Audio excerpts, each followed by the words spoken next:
নমস্কার বন্ধুরা, সুস্মিতার রান্নাঘর স্লাইস অফ লাইফে আরও একবার আপনাদের সকলকে স্বাগত জানাই। আজ তৈরি করব খাসির মাংসের চর্বি দিয়ে আলুর দম। বাঙালি রান্নায় আলুর দম একটি খুবই জনপ্রিয় পদ।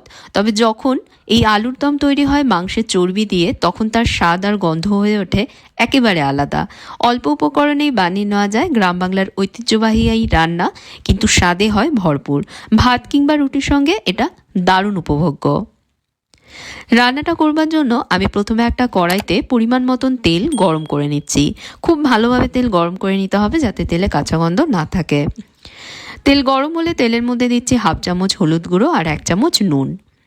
নুন হলুদ তেলের সাথে মিশিয়ে নিয়েই দিয়ে দেবো এর মধ্যে সেদ্ধ করে রাখা আলু।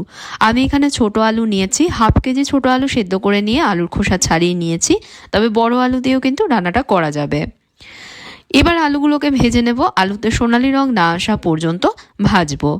হাই আঁচেই আমি আলুগুলোকে ভেজে নিচ্ছি। সোনালি রং করে দেখুন বন্ধুরা, আলুগুলোকে আমি ভেজেছি।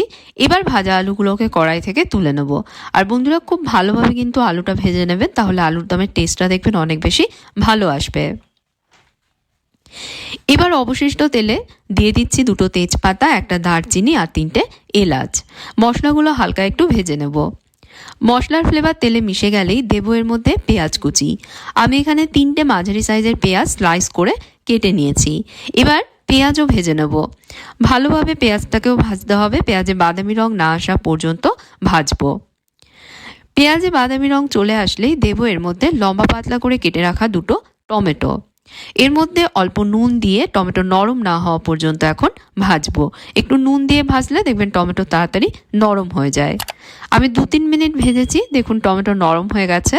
এখন দিয়ে দেবো এর মধ্যে 1.5 টেবিল চামচ আদা রসুন বাটা। আদা রসুন বাটা দেবার পরও আরও 2 মিনিট ভাজবো যাতে আদা রসুনের কাঁচা গন্ধ চলে যায়।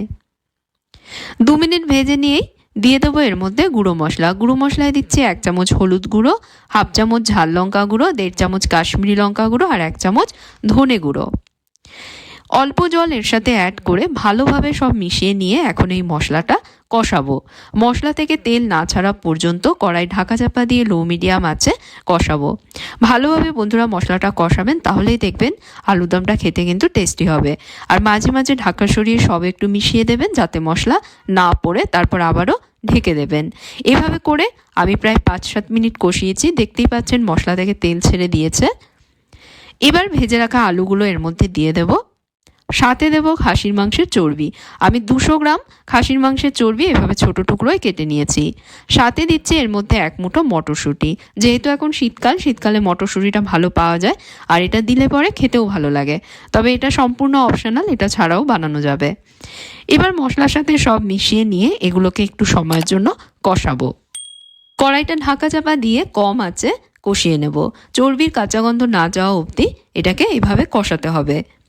তবে মাঝে মাঝে কিন্তু সব অবশ্য করে একটু মিশিয়ে দিতে হবে যাতে এটা নিচ থেকে না পড়ে, কারণ এর মধ্যে চর্বি রয়েছে, চর্বিটা কিন্তু সহজেই পুড়ে যায়।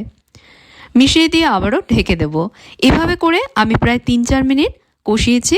এখন এর মধ্যে দিয়ে দেব গরম জল। গরম জল দিলে বন্ধুরা রান্নার স্বাদ যেমন ভালো হয়, তেমন সব কিছু তাড়াতাড়ি সেদ্ধও হয়ে যায়। স্বাদ মতন এবার এর মধ্যে দিয়ে দেব নুন।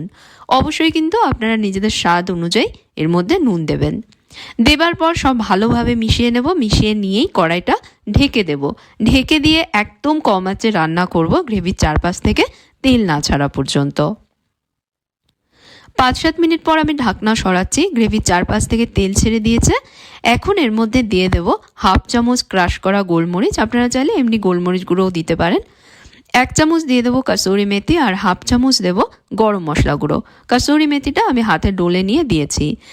গ্রেভির সাথে সব মিশিয়ে নিয়ে এবার কড়াইটা আবারও ঢেকে দেব। ঢাকা দিয়ে 1 মিনিট এটাকে ফুটিয়ে নেব।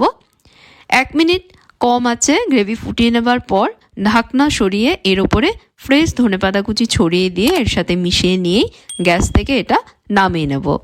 খুবই লোভনীয় ও ঝালঝাল খেতে হয় মাংসের চর্বি দিয়ে বানানো এই আলুর দম। সাদা ভাত, লুচি কিংবা রুটির সঙ্গে পুরো জমে যায়। একবার এভাবে বানালে দেখবেন বারবার বানাতে ইচ্ছে করবে। রেসিপিটা ভালো লাগলে অবশ্যই বন্ধুরা ট্রাই করবেন, বিশেষ করে শীতকালে কিন্তু এটা খেতে দারুণ লাগে।